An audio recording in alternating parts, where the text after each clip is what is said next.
항상 여러분들한테 조금이라도 도움되는 이야기를 드리려고 노력하고 있습니다. 오늘은 이런 얘기를 좀 드려볼까 합니다. 다름이 아니라 다중이용업소, 제가 전에도 한번 말씀을 드렸는데요. 신규 업종에 대한 다중이용업소에 추가도 되면서 다중이용업소의 소방 점검이 까다로워졌는데요. 그 이야기에 대한 이야기를 모두에 좀 드려보면서 이야기를 좀 이야기 나눠보도록 하겠습니다.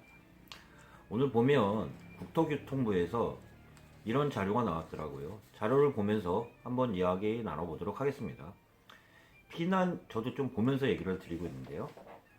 피난약자 이용시설 등 화재 안전 성능 보강 의무화 미리 신청하세요. 이런 소제목과 함께 이달 17일서부터 지원사업 접수해서 공사비를 최대한 2,600만원까지 지급해서 모든 주택을 대상으로 성능 보강에 대한 1.2% 저리 융자 사업을 지속 처리한다는 내용인데요. 이 내용에 대해서 저도 한번 말씀드려 보도록 하겠습니다. 다중이용업소나 노약자 시설은 아무래도 화재가 나거나 천재지변이 일어났을 때 인명피해가 나기 때문에 소방점검 및 안전점검이 더욱 강화되는 추세인데요. 그렇지만 현실에 대해서도 인식해야 된다는 점 한번 말씀드려 보면서 그리고 요 얘기까지 하고 제가 말씀을 드려보도록 하겠습니다. 만약 화재 안전 성능 보강 의무화 대상이 22년도까지 보강이 완료되지 않을 경우 최대 1년 이하의 징역 또는 1천만원 이하의 벌금을 처하게 된다. 또 법으로 또 이렇게 얘기 드리는데요. 이 말씀 드려보면서 한번 이야기 나눠보도록 하겠습니다. 모두에 제가 이런 얘기를 드려볼게요. 건물주가 자가로 해서 피난약자 허가를 내던가 또한 다중이용업소 허가를 내는 경우에는 이런 경우가 아무래도 정부에 지원을 요청해서 시설 점검, 안전 점검 공사를 하는 거는 당연히 국가의 도움이 받겠지만 제가 일정적으로 한번 이런 얘기를 드려볼까 합니다. 다중이용업소에 인허가를 내는 게 자가업소가 많을까요? 아니면 임차인들이 많을까요? 제가 이 얘기를 드렸던 이유가 보통 상가 계약을 할 때 어떤 계약을 많이 하냐면 인허가 관계가 요새 다중이용업소의 경우뿐만 아니라 인허가 사항 같은 경우는 임대인이 보통 인허가를 내는 게 아니잖아요. 임대인은 임차인한테 상가만 임대해 줄 뿐이지 인허가 사항은 보통 임차인이 책임지고 하는 조건하에 보통 상가 계약을 많이 하는데요. 제가 아무래도 현업에 있다 보니까 말씀드려보면 상가 계약을 할 때 다중이용업소가 아닌데도 불구하고 인허가 사항은 임차인이 책임지기로 한다. 보통 이런 조항을 넣어요.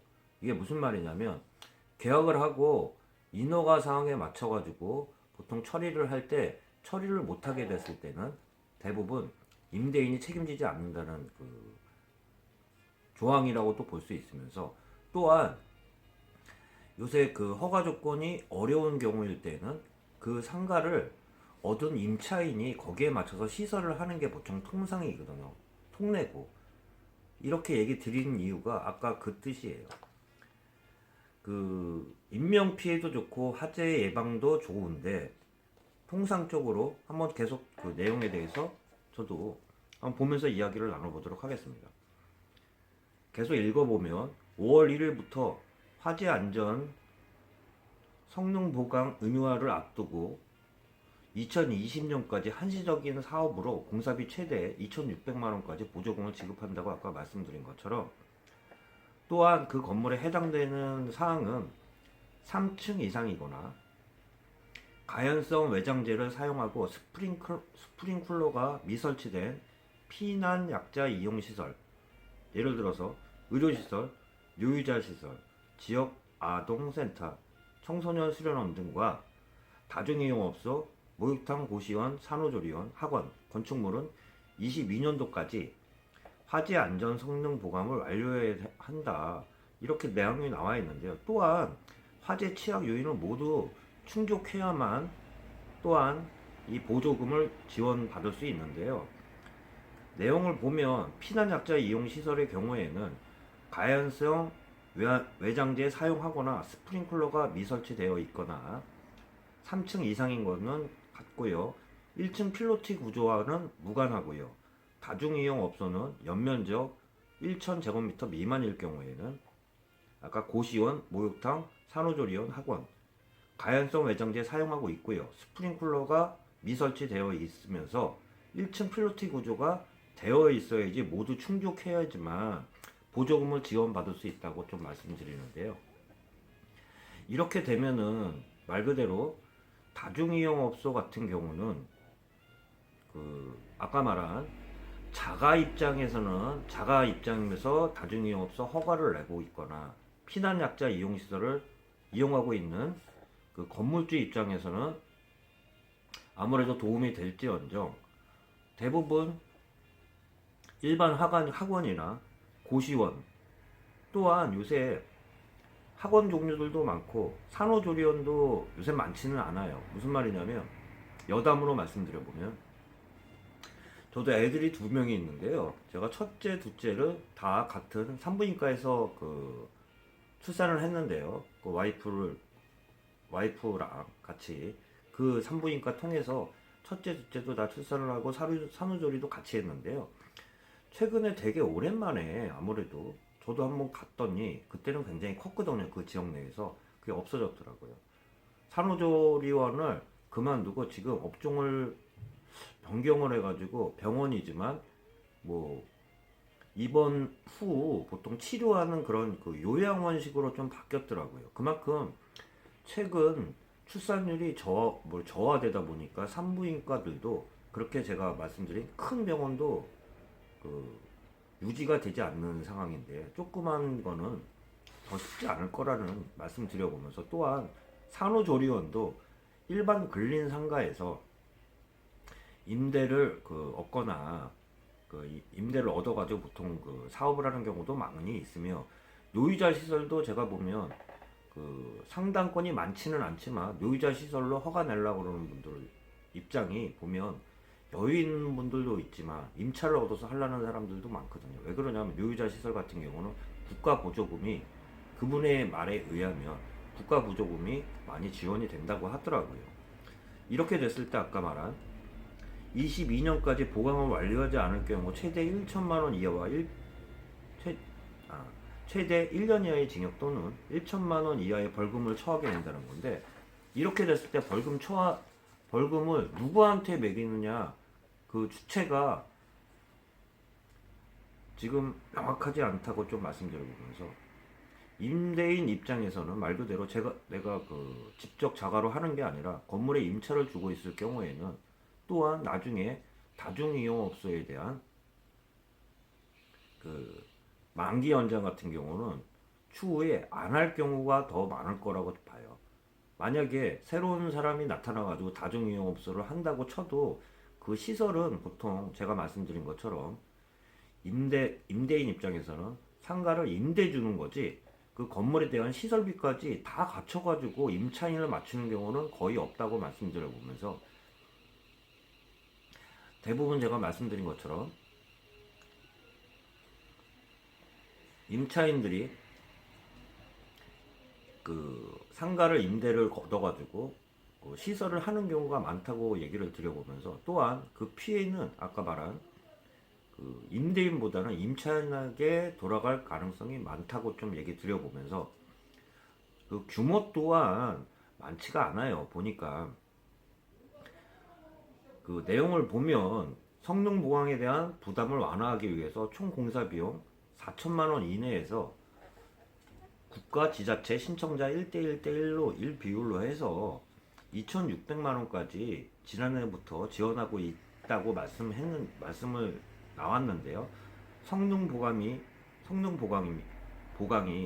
의무화되는 올해는 약 400동 51억 규모로 시행한다는 건데 이 규모 자체도 전국적으로 따져보면 크지 않다고 좀 말씀드려보면서 그렇지만 작년까지는 건축물 소유자가 직접 성능 보강 계획을 수립하고 관할 지자체에 신청해야 되는 그런 번거로움을 이번에는 좀 해소하기 위해서 한국토지주택공사에 일반적으로 지원할 예정이라고 말하는 내용에 대해서는 저도 이거는 잘했다고 좀 말씀드려보면서, 또한 아까 말한 피난약자 이용시설, 다중이용업소뿐만 아니라 보면 성능보감 의무화 대상은 아니지만 모든 주택, 단독 공동주택에 대해 주택 성능 보강을 위한 공사 비용 또한 저리융자 지원도 지속 추진한다는 내용인데요. 보면 내외장재 교체, 소방시설 설치, 보일러 전기시설 등 노후 설비 교체 등에 대해서는 지원을 한다는 내용인데요. 이 규모도 좀 많이, 이런 규모는 좀 늘렸으면 아까 말한 다중이용업소나 성능 보강 의무화 이런 지원 같은 경우는 좀 규모를 늘려야 되지 않을까, 좀 이런 말씀 드려보면서, 모든 주택에 대한 올해 총 150억 규모라고 나와 있으면 전국적으로는 약 한 375호 지원 가능하다고 얘기가 나왔는데요. 1.2% 저금리에 5년 거치 10년 분할 상환 조건으로 융자받을 수 있다고 하는데요. 오래된 건물에 대해서 임대인 입장에서는 이런 거는 좀 도움될 거라고 보는데, 이 규모는 좀 작다고 좀 말씀드려보면서, 마지막으로 주택 성능 보강 융자 사업은 전국 우리은행 지점에서 신청할 수 있다고 좀 말씀드려보면서, 제가 말씀드린 주택 같은 경우는 도움이 좀 될 거라고 보면서, 보통 주택의 마지막으로 얘기 드리면 내외장재 중에 보통 화재가 많이 날 수 있는 요새는 드라이비트라고 쓰지를 않거든요. 근데 보통 화재가 나거나 보면 드라이비트는 휘발성이 강하기 때문에 보통 타면은 확 타거든요.